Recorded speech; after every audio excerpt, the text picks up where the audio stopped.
नमस्कार साथियों, आज के इस वीडियो में हम दहेज प्रथा पर निबंध जो है हमने टॉपिक हमारा लिया है और इसके बारे में हम पूर्णतः चर्चा करेंगे कि किस प्रकार से हम एक बहुत ही अच्छा निबंध दहेज प्रथा पर लिख सकते हैं।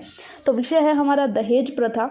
इस पर बहुत सारे टाइटल्स यानी बहुत सारे इसके शीर्षक आपको मिल सकते हैं, जैसे समाज का कलंक दहेज प्रथा, समाज का अभिशाप दहेज प्रथा या सिंपली दहेज प्रथा। तो इस तरह से आपको कुछ शीर्षक से ये मिल सकता है हमारा जो निबंध है। तो चलिए निबंध की स्टार्टिंग करते हैं। और किसी भी निबंध के सबसे प्रारंभ में हमें उसके संकेत बिंदु लिखने होते हैं जिन जिन पर हम टिप्पणी करने वाले हैं। तो इसके दहेज प्रथा हमारा जो निबंध है, इसके कुछ शीर्षक हम कुछ इस टाइप से इसके जो संकेत बिंदु है वो कुछ हम इस टाइप से लिखेंगे। पहला हमारा संकेत बिंदु होगा प्रस्तावना, दूसरा होगा दहेज प्रथा एक बुराई, यानी उसे हम एक्सप्लेन करेंगे, इसको परिभाषित करेंगे। और तीसरा हमारा होगा दहेज प्रथा के दुष्परिणाम, कि दहेज प्रथा के क्या क्या दुष्परिणाम आते हैं। और उसके बाद हम लिखेंगे, चौथा हमारा होगा जी दहेज प्रथा को रोकने के उपाय, और पांचवा हमारा होगा उपसंहार। तो ब्यूटीफुल सा एक बहुत ही सुंदर सा हम निबंध यहाँ पर इन संकेत बिंदुओं के माध्यम से लिखने वाले हैं। तो चलिए प्रारंभ करते हैं। हमारा पहला जो है प्रस्तावना। तो प्रस्तावना के अंदर आप एक ब्यूटीफुल सी लाइन से, एक सुंदर सी लाइन से स्टार्ट करेंगे कि सब मिलकर अभियान चलाएं, दहेज प्रथा को जड़ से मिटाएं।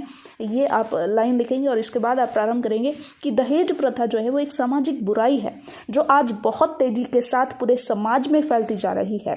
दहेज का अर्थ है वह संपत्ति जो विवाह के समय वर के परिवार को वधू के परिवार यानी लड़की का जो परिवार होता है उसके द्वारा लड़के के परिवार को नकद यानी कुछ कैश या वस्तुओं या गहनों के रूप में दी जाती है। तो बेसिकली ये इच्छा अनुसार देना होता है, लेकिन अगर वैसे दी जाए संपत्ति के फॉर्मेट में तो उसे हम दहेज कहते हैं।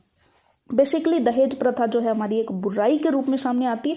तो चलिए इसको बहुत ही अच्छे से एक्सप्लेन करेंगे, परिभाषित करेंगे हमारे दूसरे संकेत बिंदु के अंदर, जो कि है दहेज प्रथा एक बुराई। तो इसके अंदर आप कुछ इस प्रकार से लिखेंगे कि प्राचीन समय में दहेज एक सभ्य तरीके से केवल बेटी को माता पिता द्वारा प्रेम पूर्वक और सामर्थ्य के अनुसार उपहार स्वरूप दिया जाता था, परंतु आज दहेज प्रथा ने एक राक्षस का स्वरूप ले लिया है जो आए दिन बेटियों के अरमानों का गला घोट रहा है। जितना योग्य दुल्हा होगा उसके माता पिता द्वारा उतना ही अधिक दहेज मांगा जाता है, और यदि इस प्रकार से चलता रहा तो पढ़ी लिखी और योग्य लड़कियां भी धन की कमी के कारण एक योग्य जीवन साथी से वंचित रह जाएंगी। तो ये था हमारा कि दहेज प्रथा कैसे एक बुराई के रूप में हमारे सामने आ रही है। और अब हम तीसरे संकेत बिंदु के माध्यम से लिखेंगे कि दहेज प्रथा के दुष्परिणाम क्या है। तो चलिए प्रारंभ करते हैं। दहेज प्रथा के बहुत से दुष्परिणाम हैं। जिन लड़कियों को अधिक दहेज नहीं दिया जाता, उनको ससुराल में अधिक सम्मान नहीं दिया जाता, उन्हें कई प्रकार से तंग किया जाता है, और इस स्थिति से मुक्ति पाने के लिए, इस स्थिति से बाहर निकलने के लिए बाध्य होकर, यहाँ पर बाध्य आएगा, बड़े नहीं आएगा, बाध्य होकर कुछ लड़कियां आत्महत्या तक कर लेती हैं, और दहेज देने के लिए कन्या के पिता को रुपया उधार लेना पड़ता है, और अपनी जमीन जेवरात मकान आदि को गिरवी रखना पड़ता है या बेचना पड़ता है, और परिणाम स्वरूप परिवार जो है वो ऋणग्रस्त हो जाता है, जिससे उनका जो जीवन है वो नर्क जैसा हो जाता है। कन्या विवाह के लिए दहेज जुटाने के लिए परिवार को अपनी आवश्यकताओं में कटौती करनी पड़ती है। मुंह मांगा दहेज न दे पाने पर कन्या पक्ष को तो अपमानित होना ही पड़ता है, बल्कि कन्या का जीवन भी जोखिम में पड़ जाता है। तो इसके अंदर भी आप सुंदर सी कुछ खूबसूरत लाइनें लिखेंगे कि दहेज एक प्रथा नहीं व्यापार है जो बेकसूर बेटी की जान लेता लालची लोगों का वो हथियार है। ठीक है जी। तो ये हमारा पूरा होता है। इसके बाद हमारा चौथा संकेत बिंदु कि चलिए हमें समझ में तो आ गया कि इसके दुष्परिणाम क्या है।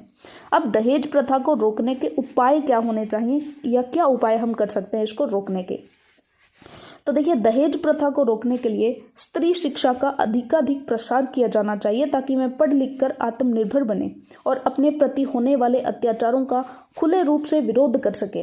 लड़के व लड़कियों को अपना जीवन साथी स्वयं चुनने की स्वतंत्रता प्राप्त होने पर अपने आप दहेज प्रथा जो है वो समाप्त हो जाएगी। लड़कों को स्वावलंबी बनाया जाए और उन्हें दहेज न लेने हेतु प्रेरित किया जाए। दहेज प्रथा की समाप्ति के लिए कठोर कानूनों का निर्माण किया जाए और दहेज मांगने वालों को कड़ी से कड़ी सजा दी जाए। और अंतिम जो हमारा उपसंहार है उसमें आप सिंपल सा लिखेंगे कि दहेज जैसी कुप्रथा को रोकने के लिए सामाजिक स्तर पर जागरूकता फैलाने की आवश्यकता हमें है। तो ये हमारा था निबंध, बहुत ही अच्छा सा निबंध हमने देखा दहेज प्रथा पर। धन्यवाद।